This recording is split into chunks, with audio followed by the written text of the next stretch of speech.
The Atlas. The source of Mercury's mission to send men into orbit. The first to fly it would be one of the most famous astronauts of Mercury and NASA in general, John Glenn, in spacecraft Friendship 7. Now, Glenn was originally scheduled to fly the third suborbital flight, but after German Titov, the second Russian to orbit the Earth, had passed over America and orbited Earth 17 times, America basically felt the free world needs a man in orbit, or it's all over. And the Atlas was a tricky machine. They still couldn't quite get it right, but they had to take the risk. So as countdown reaches 0, the small Vernal engines fire for main engine ignition and liftoff. The small side thrusters are meant to keep attitude of the spacecraft, as its three main engines, which do gimbal slightly, can be sometimes a little unstable. And if the spacecraft starts to wobble, it will keep wobbling until it flips over. And you do not want that. It should also be noted that this is the first American spacecraft where the main body is designed in multiple stages. The second stage is the lower skirt area here, which connect to the two outer engines. The main engine down the center is connected to the main body and will continue to fire after staging. This is for pretty much the same reason as the Soviet R-7, to reduce the overall weight of the spacecraft for the remainder of powered flight.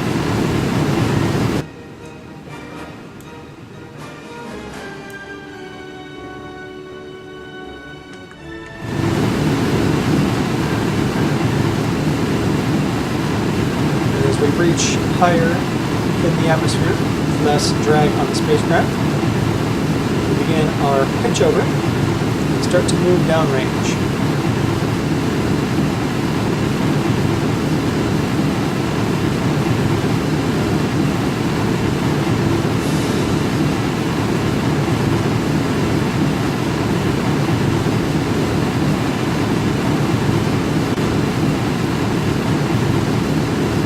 Now, as I mentioned, the Atlas was a tricky machine. Many of its test flights ending in failure, and by failure, they blew up. Or they would turn off in the wrong direction and be self-destructed. It would not be until the fifth Atlas that a monkey would make a successful flight. And as our apogee reaches outside the atmosphere, we'll go ahead and separate the skirt, leaving only the sustainer engine firing. The chimpanzee named Enos would make the successful flight on Mercury-Atlas 5, leaving Mercury-Atlas 6 to be the first manned flight.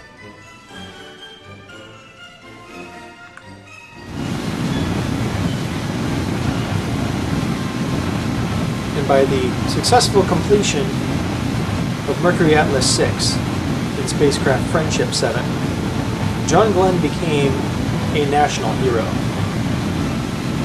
And as such, much for the same reason that the Russians would not send Yuri Gagarin in space again,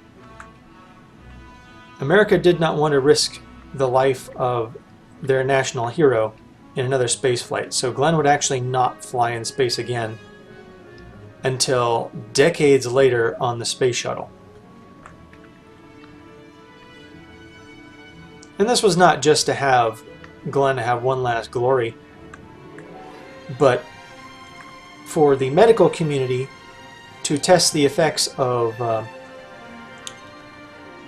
extreme gravity forces as well as microgravity on a geriatric subject.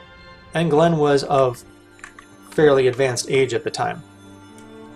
But as a former Marine test pilot and a once trained astronaut in his own right, Glenn was perfect for this mission.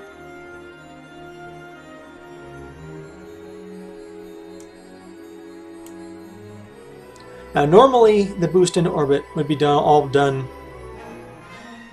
by predetermined calculations, but since we're flying by the seat of our pants here, as I mentioned earlier, I have to kind of wait until we're in position and then just finish off the burn.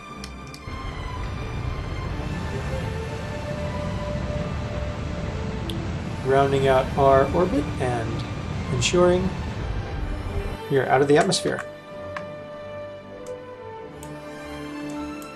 Separating the escape tower as well as jettisoning the spacecraft from the main body. And Friendship 7 is free to go about her journey.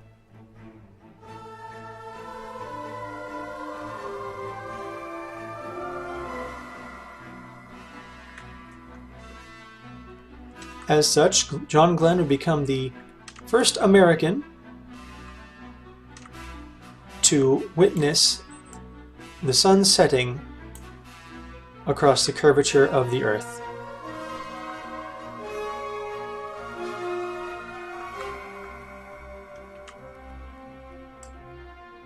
Which must surely be an awesome sight indeed.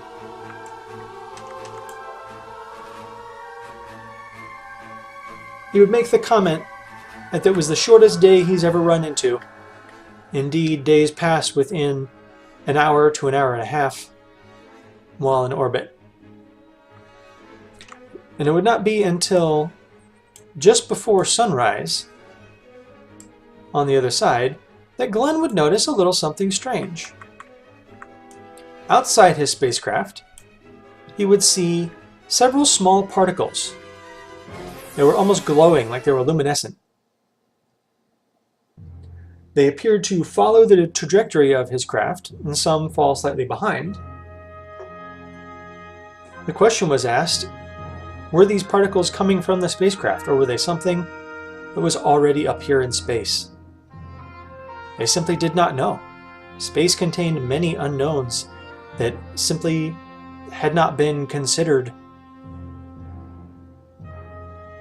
And it's not so much answering the questions that they do know, it's experiencing the questions they don't. So this may very well be some kind of unknown microscopic life form existing in orbit. What could it be? This question would not be answered until the following flight. Scott Carpenter in Mercury-Atlas 7, which he named Aurora 7, as he had bumped accidentally the hull of the spacecraft, more particles appeared, which suggested that the particles were in fact frozen condensation accumulating outside the spacecraft during the cold on the night side that would break free as the sun begins to rise, and the sun making them essentially glisten, looking like they were in fact glowing, until they finally dissipate. Which also explains why the only time the quote-unquote fireflies were encountered was just before sunrise. Now this was a entertaining unknown in spaceflight. However, there was a problem that Glenn encountered shortly after the firefly encounter, when a warning light in NASA had indicated that his landing bag was deployed. If you recall from the Mercury Redstone video, the landing bag would deploy after the heat shield was jettisoned after re-entry. Well, if the landing bag was deployed, that would imply that the heat shield had come loose or detached completely. The heat shield was absolutely necessary if Glenn was to survive re-entry. Without it, he would burn up. And if this were true, the retro rocket package on the underside was the only thing keeping the heat shield on the spacecraft.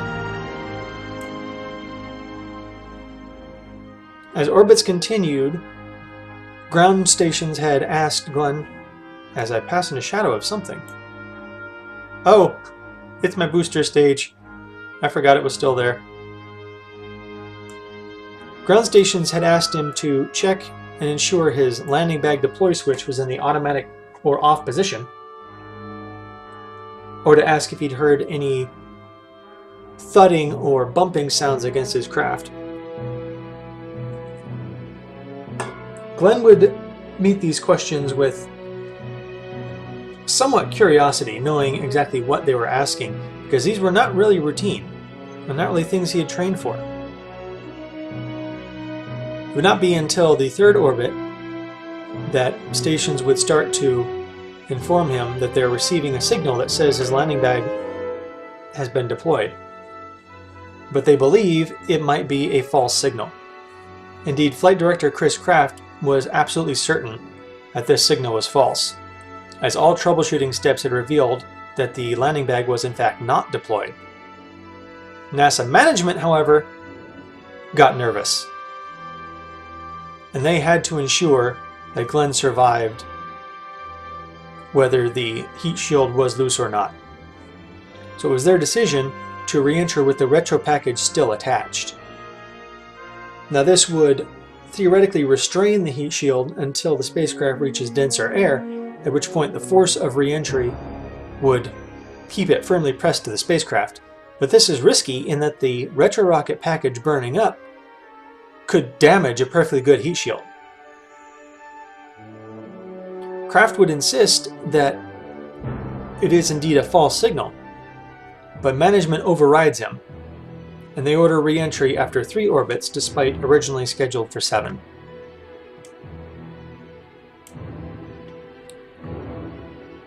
So Glenn is ordered to ready the craft for re-entry.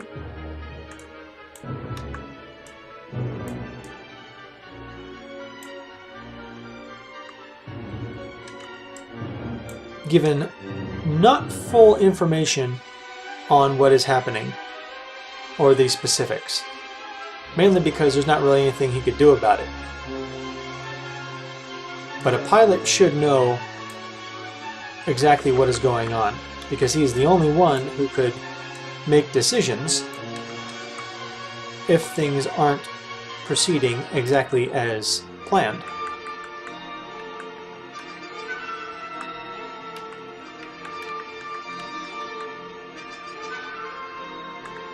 So once over California, he'd be ordered to begin retro sequence, at which time Glenn would mention that it felt like he was being shot back toward Hawaii.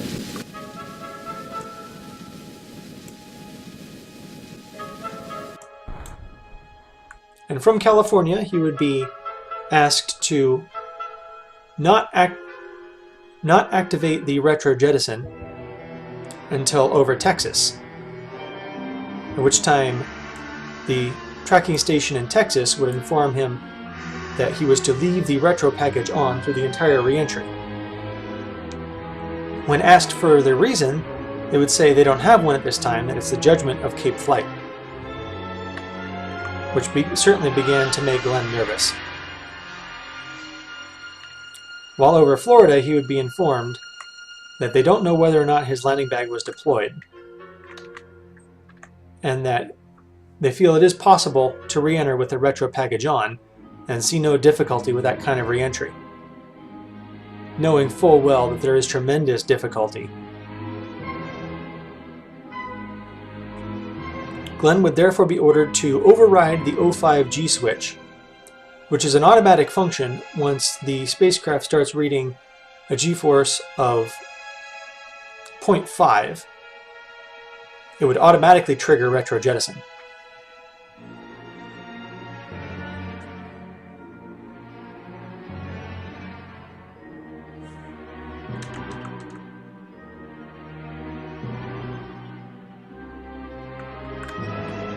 As the spacecraft starts dipping into the atmosphere, the O5 light eliminates and he overrides the switch as instructed. And as they start encountering the thicker air, he mentions that it's a real fireball outside, followed by a thud, saying he thinks the pack just let go.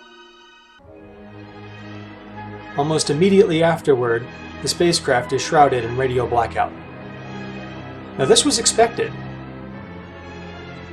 because the intense heat and the ionized plasma building up around the spacecraft during re-entry shrouds all radio communications, and this became a constant throughout NASA, from Mercury all the way through most of the lifespan of the space shuttle. But they would not know if the spacecraft had survived until it emerged from blackout.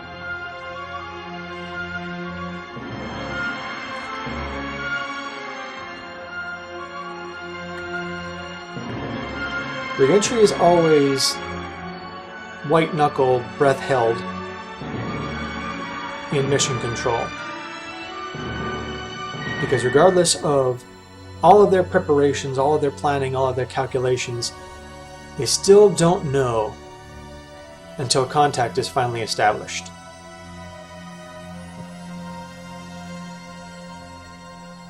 And it would certainly do irreparable harm to the space program should Glenn not survive.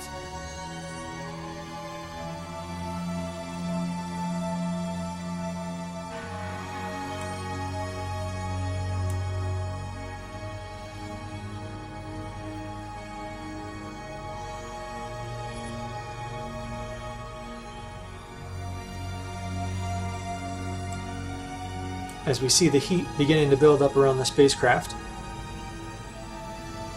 it would be about this time that the pack finally separated. Now, fortunately for NASA, Glenn did indeed survive this encounter, and it was revealed that the heat shield was never actually loose. The signal of the landing bag deploy was a microswitch malfunction, giving off a false signal, just as Chris Kraft had anticipated.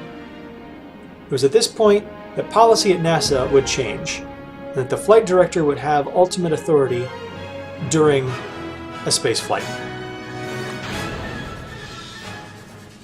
That nobody in NASA administration, no one above him, not even the President of the United States, could reverse a decision made by the flight director in real time. Because when a spacecraft is flying over the Earth at 7 miles a second, there is no time for committee decision and debate.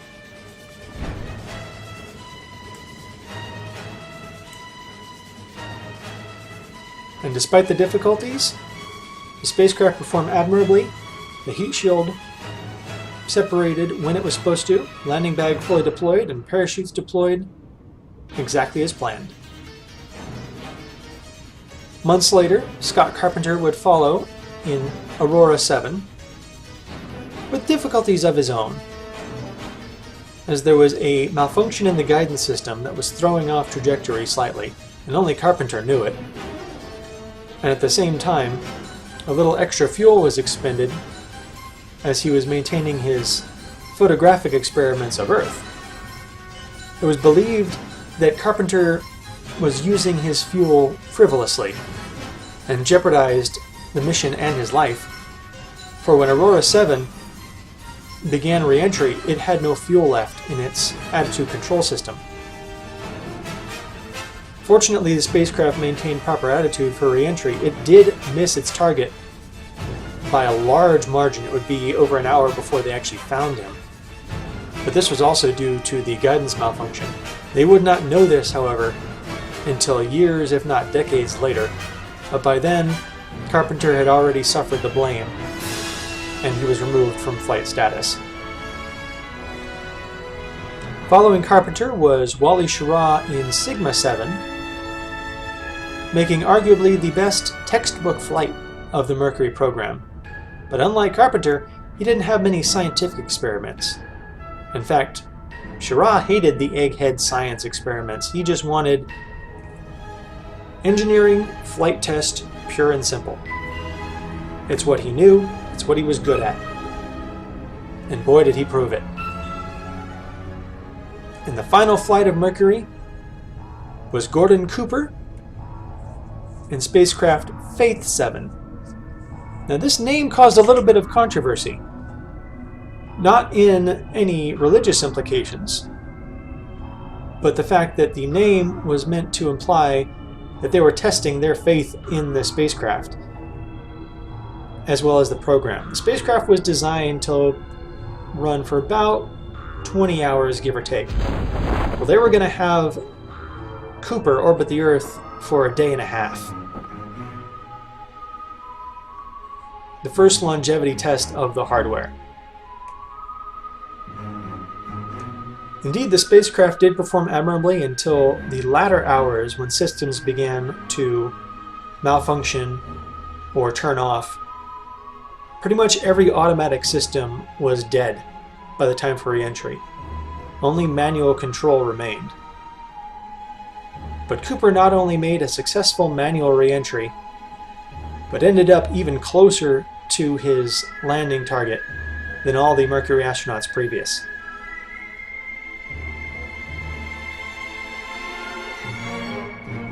It is unfortunate one of the Mercury 7 did not fly, and that was Donald K. Slayton, known as Deke, who was scheduled to fly after Glenn. But after being diagnosed with a heart condition, which he'd actually had all his life, it was just an irregular heartbeat.